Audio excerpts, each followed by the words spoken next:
Millionaire single dad pretends to be broke on every blind date until he meets a waitress who.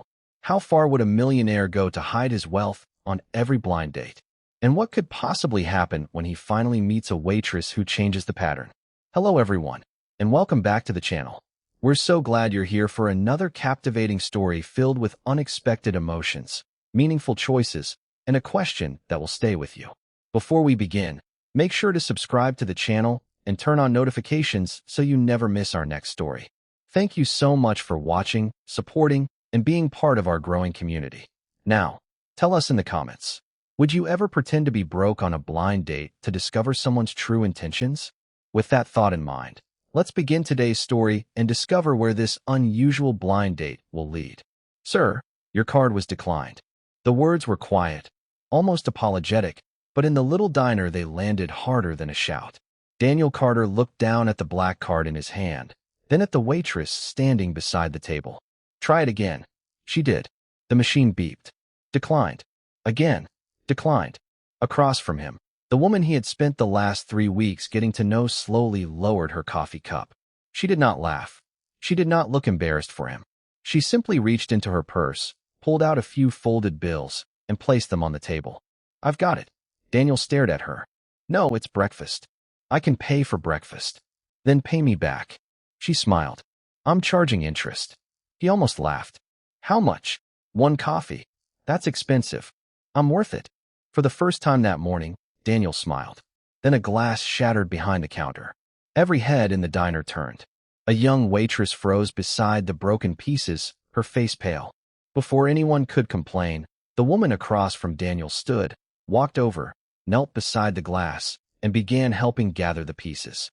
Don't touch those, the waitress whispered. You'll cut yourself. The woman looked up and smiled. It's okay. I've done worse things before breakfast.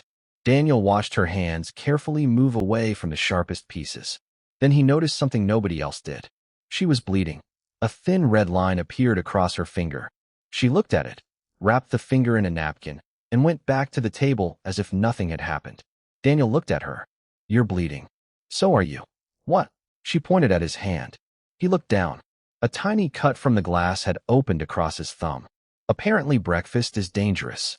She smiled. Maybe that's why pancakes are safer. Daniel laughed. But behind the laughter was something he had not felt in 3 years. Fear. Not fear of losing money. Not fear of losing his company. Not fear of failure.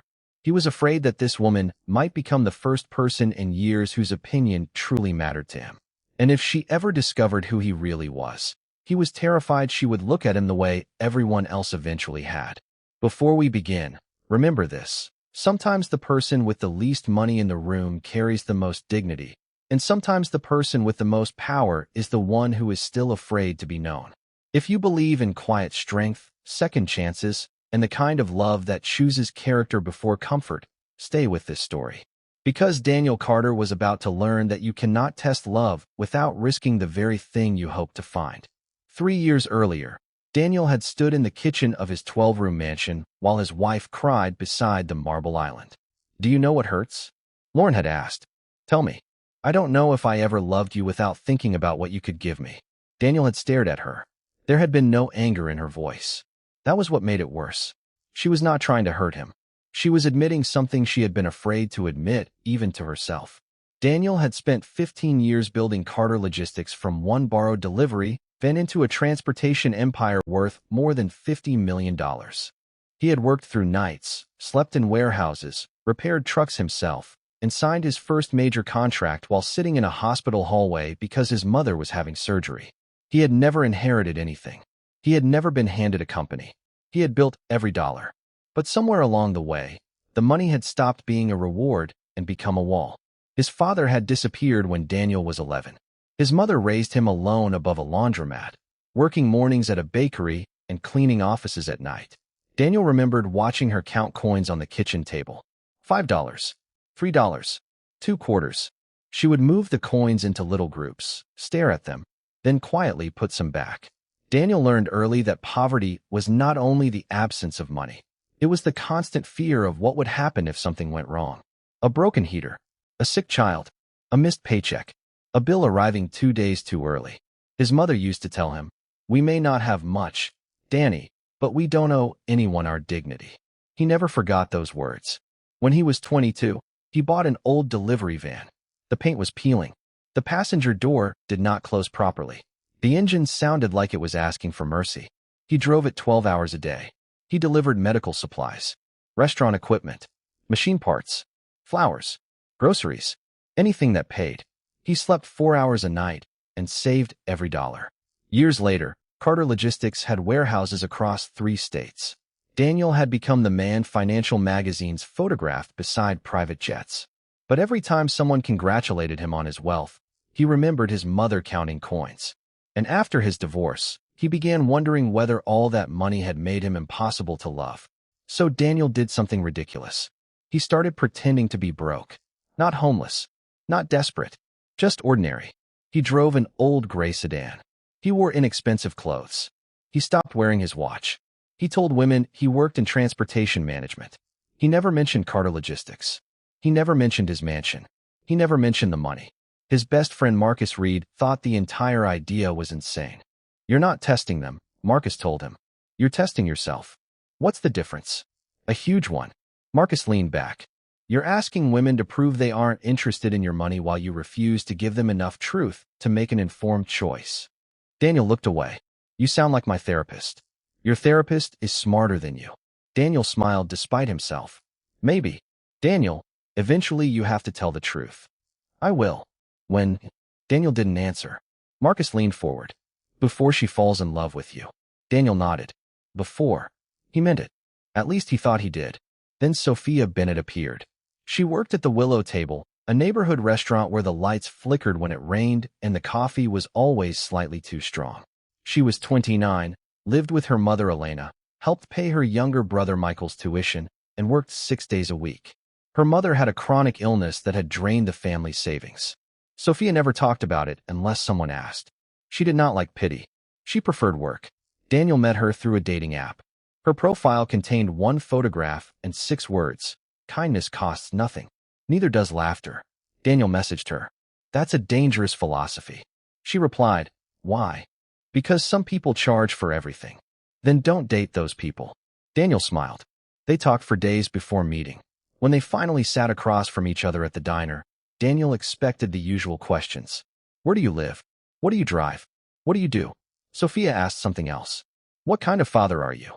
Daniel blinked. "That's your first question?" "It's the important one." "Why?" "Because a man can be impressive and still be terrible at home." Daniel smiled. "Fair." "And?" He looked down at his coffee. "I try to be there." "Try." "I'm not perfect." "Good. Good. Perfect people are exhausting." Daniel laughed. "You don't seem impressed by much." "I'm impressed by people who keep their promises." That sentence stayed with him.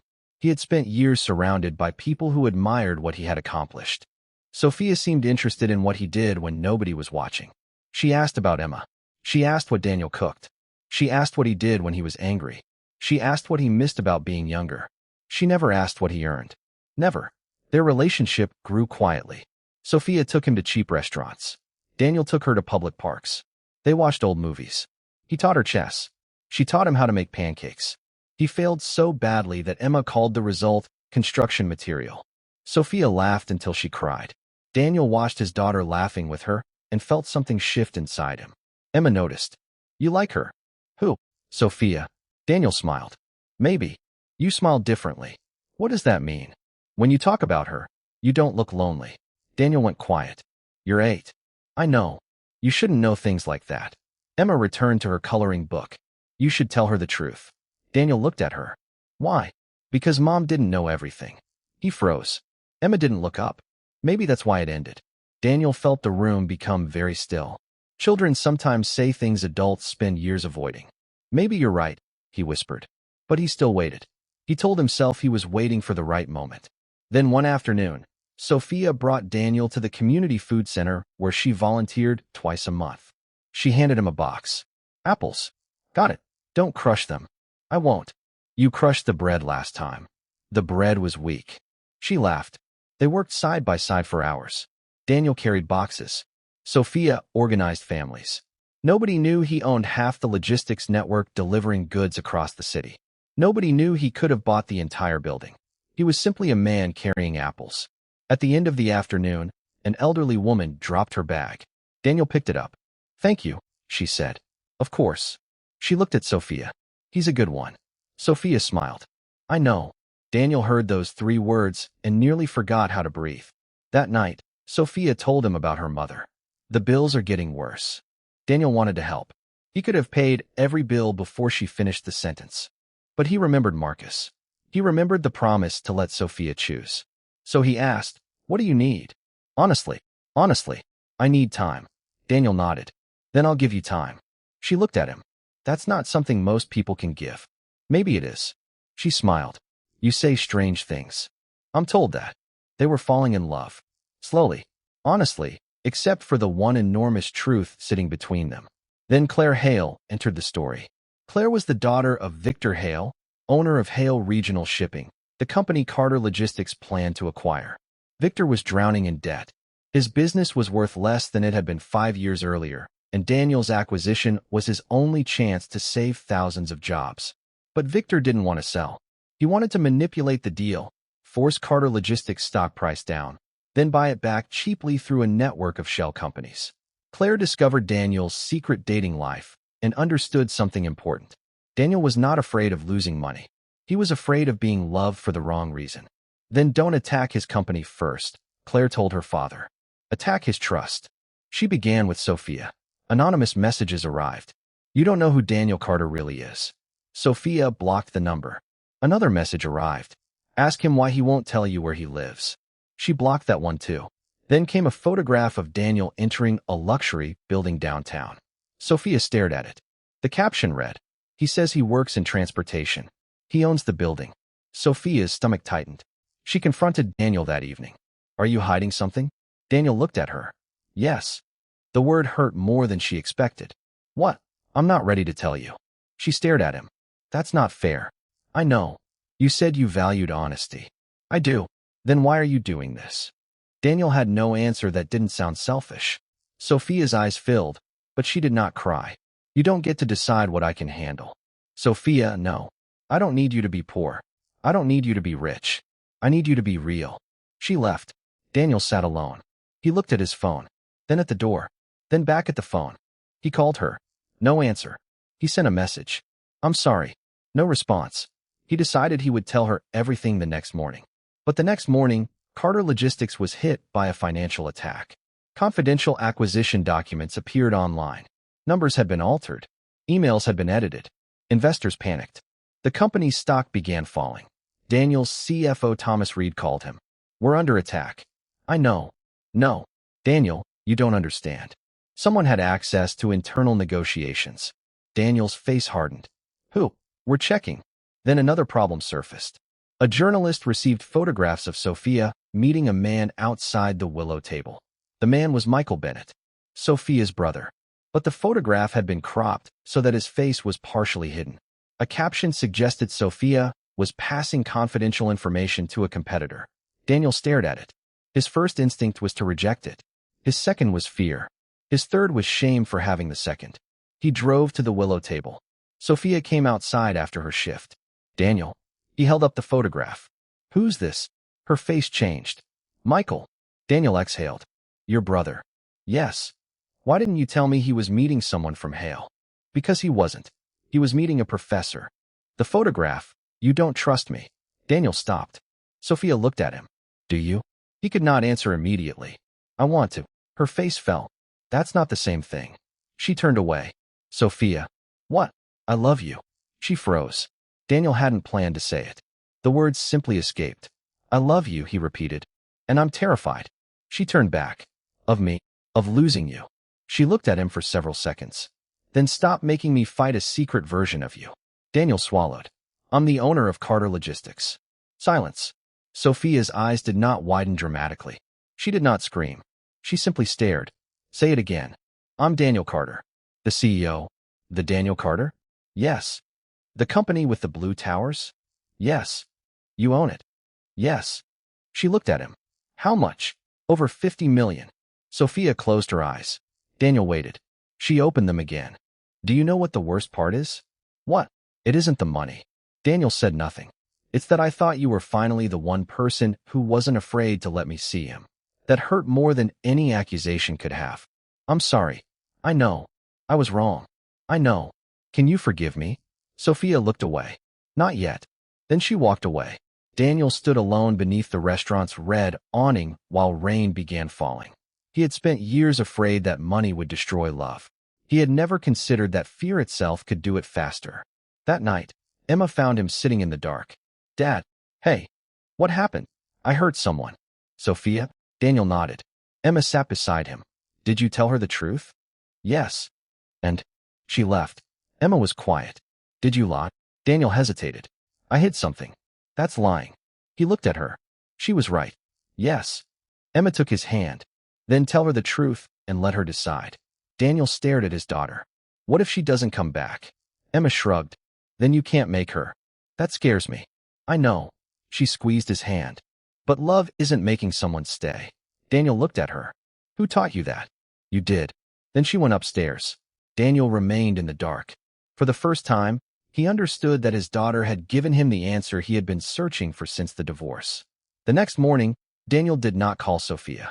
He did something harder. He waited. He stopped trying to control the outcome. Then Thomas arrived at his office.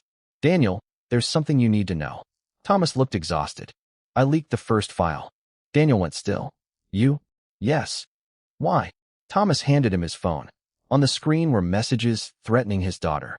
Claire Hale had been blackmailing him. They said they'd destroy her career. Daniel looked at the messages. Why didn't you come to me? Thomas swallowed. Because I was afraid. Daniel stared at him. Fear again. It had infected everyone. You should have told me. I know.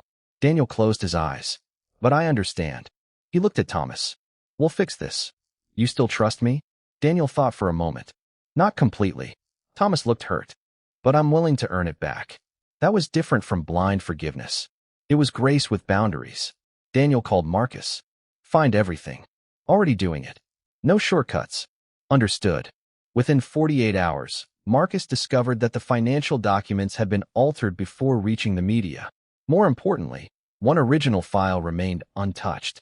It contained the true acquisition numbers. Carter Logistics was not manipulating the deal. Victor Hale was. Daniel could expose him immediately. But there was a bigger problem. The leaked story had already spread. Employees were being blamed. Sophia's name had been dragged into the scandal. Daniel knew he had one chance to protect her publicly. He called a press conference. Reporters filled the room. Cameras flashed. Questions came quickly. Is Carter Logistics insolvent? Did you manipulate investors? Did your girlfriend have access to confidential information? Daniel stepped to the microphone.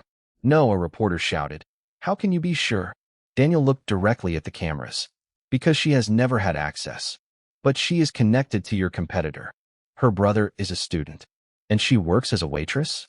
Yes. Why would a man like you date a waitress? The room quieted slightly. Daniel paused. Then he said, because she is kind. The reporter smiled skeptically. That's all. Daniel looked at him. No. She is honest when honesty costs her. She shows up when nobody is watching. She treats people with respect when she has nothing to gain. She doesn't know how much money I have. She didn't ask. And when she learned the truth, she didn't ask for $1. The room became still. I hid my wealth from her, Daniel continued. That was my mistake. But don't confuse my mistake with hers. Another reporter asked, are you saying she is innocent? Daniel's voice hardened. I'm saying she deserves the same dignity you would give anyone else. Then he stepped away. No shouting. No threats. Just silence. The clip went viral. Sophia watched it alone in her mother's kitchen. Her mother sat beside her. He loves you. Sophia wiped her eyes. He lied. Yes. He hurt me. Yes. But he defended me. Elena nodded. Those things can both be true. Sophia looked at the screen. What should I do? Her mother smiled gently. Don't ask what he deserves. Ask what your heart needs. Meanwhile, the financial investigation revealed something even darker. Victor Hale had not only manipulated Carter Logistics. He had planned to collapse the company during the acquisition, then used the resulting panic to seize control of several regional shipping routes. Thousands of workers would have lost their jobs. Thomas's blackmail was only one piece. Claire had also approached Michael, offering him a job and asking him to copy research files from his university professor. who happened to be consulting on logistics infrastructure. Michael refused, but Claire had secretly recorded the conversation and planned to make it look like he had accepted. Sophia had been innocent all along. Daniel learned the truth. He could have celebrated. Instead, he drove to Sophia's apartment. She opened the door. What happened? You were right. About what? Someone was trying to destroy us. She let him in. Daniel handed her a folder. Your brother was targeted. Thomas was blackmailed. The documents were altered. Victor Hale orchestrated it. Sophia looked through the papers. So I'm innocent. Yes. You believed I might not be. Daniel nodded. For a moment. Sophia looked at him. That's the part one need to understand. Daniel lowered his head. I don't know how to fix it. Good. He looked up. Good. Because you don't get to fix everything. She placed the folder down. Sometimes you have to sit with what you broke. Daniel nodded. I will. She studied him. Why didn't you come here with flowers? Daniel almost smiled. I thought you'd hate that. I would. Why didn't you bring money? Because I know you. Do you? I'm trying to. Sophia was quiet. Stay. Daniel looked surprised. What? Sit. He sat. They remained together for nearly an hour without speaking. Outside, traffic moved through the ring. Inside, the clock ticked. Daniel did not explain. Sophia did not forgive. They simply stayed in the same room. It was the first honest thing they had done together since the truth came out. A week later, Carter Logistics held an emergency investor meeting. Daniel walked into the boardroom with a stack of documents. Victor Hale's lawyer was already waiting. Mr. Carter, the lawyer said, your company has suffered significant losses. I know. Your acquisition is collapsing. No, the lawyer smiled. Excuse me. Daniel placed the original documents on the table. The acquisition isn't collapsing. Your client's plan is. The lawyer's smile disappeared. Daniel slid one document forward. Original timestamp. Another. Original metadata. Another. Bank transfer. 3 pieces of evidence. 3 quiet movements. The room became silent. Daniel continued. Your client manipulated the documents. He blackmailed an employee. He attempted to manipulate Carter Logistics stock. And he used a woman who had nothing to do with this as a weapon. The lawyer looked at the evidence. This is inadmissible. Not here. Daniel pressed a button. The conference screen came alive. Investigators appeared remotely. The room froze. Daniel did not need to raise his voice. The truth was doing the work for him. Victor Hale was arrested 2 days later. Claire cooperated with investigators. Thomas kept his position after accepting responsibility and completing the required investigation. Daniel's company survived, but he refused to call it a victory. He had lost millions. More importantly, he had learned what fear could cost. He spent the next 6 months rebuilding. Not only the company, himself. He stopped pretending to be poor. He stopped using money as a shield. He told people who he was.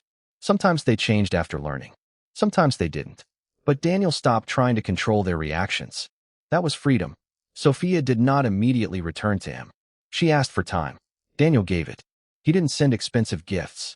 He didn't buy her mother a house. He didn't use influence to erase her problems. Instead, he showed up when invited. He helped carry boxes at the bakery she was planning to open. He listened when she talked about fear. He admitted when he was wrong. And slowly, something returned. Not the old relationship. Something stronger. One evening, Sophia sat beside Daniel on the steps outside the future bakery. The building was small. The windows needed replacing. The kitchen needed repairs. You could buy this entire block, she said. I know. You want to. I do. But you won't. Daniel smiled. No, why? Because it's yours. She looked at him. You finally understand. I'm learning. She leaned back. That's all I wanted. What? Not a perfect man. She looked at him. A truthful one. Daniel nodded. I'm trying. I know. Months later, Margaret's table opened. The name was Sophia's idea after Daniel told her about Margaret Bell, the woman who had once left groceries outside his mother's door. On opening morning, Daniel stood beneath the sign. He remembered being 11. He remembered the laundromat. He remembered his mother dividing coins. He remembered the smell of bread drifting from the bakery where she worked. Sophia stepped beside him. You okay? Yeah. You look emotional. I am. Why? Because sometimes kindness takes 27 years to come back around. Sophia smiled. The bakery became successful, but Sophia refused to turn it into a monument to Daniel's wealth. She kept ownership. She created a program where customers could buy meals for struggling families. Single parents received flexible shifts. Children received free birthday cakes. Workers were paid fairly. Daniel helped only when asked. One Friday, a young single mother came into the bakery with 2 children. She counted coins at the counter. Sophia quietly covered the difference. Daniel watched from the doorway. The mother whispered, "Thank you." Sophia smiled. "Someone helped me once." Daniel's eyes filled. The circle had closed. Not with money, with grace. 1 year after they met, Daniel returned to the diner with Sophia. They sat in the same booth. She ordered pancakes. "Still?" he asked. "Always." He smiled. "You know, I thought pancakes were cheap." "They are. But they cost me a fortune." Sophia laughed. "How?" "They cost me my pride." She looked at him. "Good. Good." It was getting in the way. They sat quietly. The waitress came over. "You two look familiar." Sophia smiled. "We had our first date here." The waitress looked at Daniel. "You were the guy whose card declined." Daniel laughed. "I remember. I thought you were broke." "I wasn't." Sophia raised an eyebrow. "He was pretending." The waitress laughed. "Well, I hope it worked out." Daniel looked at Sophia. "It did." The waitress walked away. Sophia reached across the table. "Do you remember what I said when that glass broke? I've done worse things before breakfast." "Yes." "I thought you were fearless." "I wasn't." "You looked fearless." "I was just tired." Daniel smiled. "That's better." She squeezed his hand. "You know what I think?" "What?" "You spent years trying to find someone who could love you without your money." "Yes. But that's not the real question." "What's the real question?" She looked into his eyes. "Can you let someone love you after they know everything?" Daniel became still. That was the question. Not whether Sophia could love a millionaire. Whether he could stop hiding long enough to be loved as one. He squeezed her hand. "Yes." Years later, Emma would ask Daniel why he pretended to be broke. They would be driving home after visiting Margaret's table. Emma was 16 by then. "Dad." "Yeah. I think I know why you did it." Daniel smiled. "Why?" "You thought if Mom had loved you without the money, you could finally believe you were worth loving." Daniel's hands tightened slightly around the steering wheel. "That's a little too accurate." Emma smiled. "Mom told me." "Of course she did. But you know what I think?" "What?" "You were looking for proof in the wrong place." Daniel glanced at her. "How?" "You wanted people to prove they didn't love your money. But you never proved to yourself that you could survive being rejected." Daniel was quiet. Emma continued. "That's why you were always scared." He smiled faintly. "You're dangerous." "I know. You sound like your mother." "Good." When they arrived home, Sophia was in the kitchen. She looked up. "What were you two talking about?" Emma grinned. "Dad admitted he had emotional problems." Daniel shook his head. "I did not." Sophia laughed. "You absolutely did." Daniel walked over and kissed her. "I regret raising both of you." "Too late," Emma said. "We're permanent." They laughed. Daniel looked around the kitchen. Warm light. Family. Bread cooling near the window. Emma's schoolbooks. Sophia's apron hanging on a chair. Nothing about the scene would appear in a financial magazine. Yet Daniel knew it was the richest moment of his life. Not because he had $50 million. Because he had people who knew the truth. The whole truth. And stayed. A year later, Daniel proposed to Sophia at Margaret's table after closing. There was no orchestra. No private jet. No diamond the size of a marble. Emma had placed small candles along the windows. Michael stood in the corner pretending not to cry. Elena was already crying. Daniel took Sophia's hands. "I spent years thinking love was something I had to test." Sophia looked at him. "I know. Then I spent a year learning that trust isn't something you demand. It's something you practice." Her eyes filled. "Daniel, I can't promise you I'll never be afraid." "Good. I can't promise I'll never make another mistake." "Better. I can't promise life will always be easy." "I don't want easy." Daniel smiled. "Then I can promise this. I will tell you the truth when it's uncomfortable. I will listen when you disagree. I will never use money to control your choices. I will never ask you to prove your love by giving up your dignity. And when life gets difficult, I will stay." He knelt. "Sophia Bennett, will you marry me?" She covered her mouth. Tears fell silently. Then she whispered, "Yes." Daniel stood. She hugged him. Emma ran forward. Finally, everyone laughed. But Sophia whispered into Daniel's ear, "One condition." "What?" "No more pretending." Daniel smiled. "Never again." Their wedding was simple. Sophia wore a white dress without a designer label. Daniel wore a suit that could have bought a year's worth of groceries for his childhood family. But nobody talked about the price. They talked about the woman who had changed his life. They talked about the daughter who had taught her father the meaning of trust. They talked about the bakery that fed strangers. They talked about second chances.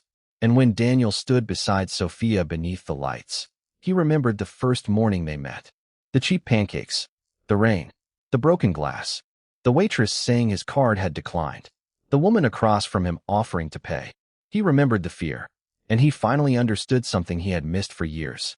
The first test had never been whether Sophia would love him if she thought he was poor. The real test was whether Daniel could love her without controlling what she knew, what she chose, or whether she stayed. He had failed that test once. She had given him a second chance. Not because she was naive, because she saw him trying to become better.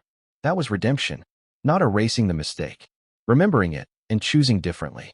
Years passed. Margaret's table grew to several locations, but Sophia kept the first bakery exactly as it was. The old wooden counter remained. The first menu stayed framed on the wall. A photograph of Daniel carrying boxes hung near the kitchen. A photograph of Emma painting the sign hung beside it. And above the entrance was a small sentence Sophia had chosen herself. Kindness costs nothing. Sometimes it changes everything. Daniel visited whenever he could. Employees knew him as the man who always washed his own coffee cup. Customers knew him as Sophia's husband. Children knew him as Emma's dad. Some knew he was the owner of Carter Logistics. Most didn't care, and Daniel no longer needed them to. One rainy evening, long after the diner had become a memory, Daniel drove past the old place. He slowed. Through the glass, he could see the booth where Sophia had once sat. He remembered her cheapest meal. He remembered her checking the time because she had to return to work. He remembered the tiny cut on her finger. He remembered how she had helped clean broken glass even when nobody asked. And suddenly he understood why he had fallen in love with her before he ever knew what love would cost. She had shown him her character before she knew he was watching. She had been kind when there was nothing to gain. She had protected another person's dignity when nobody was rewarding her for it. She had not known his name mattered. She had not known his bank account mattered. She had not known he owned an empire. She had simply seen a tired man sitting across from her and treated him like a human being. That was the first miracle. Everything else came later. Daniel drove home. Sophia was waiting at the kitchen table. Emma was there too, older now, laughing about something on her phone. Daniel walked in. Sophia looked up. "You're late. Traffic. Did you eat?" "No." She pointed toward the stove. "There's food." He smiled. "I love you." Sophia smiled back. "I know." Daniel stopped. "How?" She stood, walked toward him, and took his hand. "Because you finally learned to say it without hiding anything." Outside, rain touched the windows. Inside, the room was warm. No cameras, no reporters, no investors, no boardroom, no mansion mattered, no fortune mattered. The man who once believed he had to become smaller to be loved finally stood in the middle of his own life, without hiding. He had learned that dignity was not pretending to have less. Dignity was telling the truth without shame. He had learned that wealth was not what sat in a bank account. Wealth was the person who stayed when the account no longer mattered. He had learned that love was not a test. It was a choice. Every day, especially on the difficult days, especially when fear whispered that leaving would be safer. Sophia had not fallen in love with a millionaire. She had fallen in love with Daniel, the father who carried his daughter's backpack when she was tired, the man who remembered his mother's coins, the man who helped strangers when nobody was watching, the man who made mistakes and admitted them, the man who eventually understood that honesty was more valuable than any fortune. And Daniel had not fallen in love with a waitress because she was poor. He had fallen in love with a woman whose character remained the same whether she stood behind a diner counter or beside him in a mansion. A woman who refused to be bought. A woman who refused to be pitted. A woman who asked for truth instead of comfort. A woman who taught him that quiet strength does not announce itself. It simply remains. So if you ever wonder whether kindness matters when nobody notices, remember Daniel Carter. Remember the woman who picked up broken glass before breakfast. Remember the man who had everything except trust. Remember the daughter who told him that love could not be forced. Remember the silence in that press room when a millionaire stood before the world and defended a waitress not because she belonged to him, but because she deserved dignity. Remember the bakery where strangers were fed because someone once helped a family with nothing. And remember this. Sometimes the greatest miracle is not finding someone who loves you despite what you have. Sometimes the miracle is finding someone who knows exactly what you have, exactly what you fear, exactly where you have failed, and still chooses to hold your hand.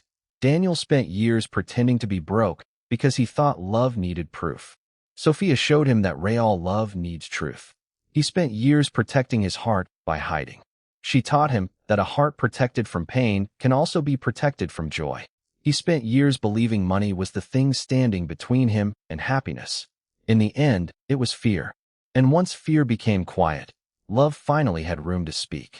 Not loudly, not dramatically, just quietly, like a hand reaching across a diner table, like a daughter holding her father's hand in the dark, like a woman saying, "I don't need your money. I need your truth." Like a man finally answering, "You have it." And that was the real fortune Daniel Carter had spent his entire life searching for. Not $50 million, not Carter Logistics, not the mansion, not the old sedan, not even the bakery. It was trust. It was family. It was grace. It was second chances. It was coming home and knowing someone was waiting. It was being fully seen and no longer needing to hide. Because in the end, the millionaire did not discover that a waitress could love a rich man. He discovered something much more valuable. He discovered that the woman he loved had never been impressed by what he owned because she had been paying attention to what he gave away when nobody was watching. And when Daniel finally stopped pretending, the room did not explode. Nobody applauded. There was no grand announcement. There was only Sophia's hand in his, Emma laughing nearby, rain against the glass, and the quiet certainty that after all those years, he was exactly where he belonged. The man who once feared being loved for his money finally learned to be loved for himself. And sometimes, that is the quietest miracle of all.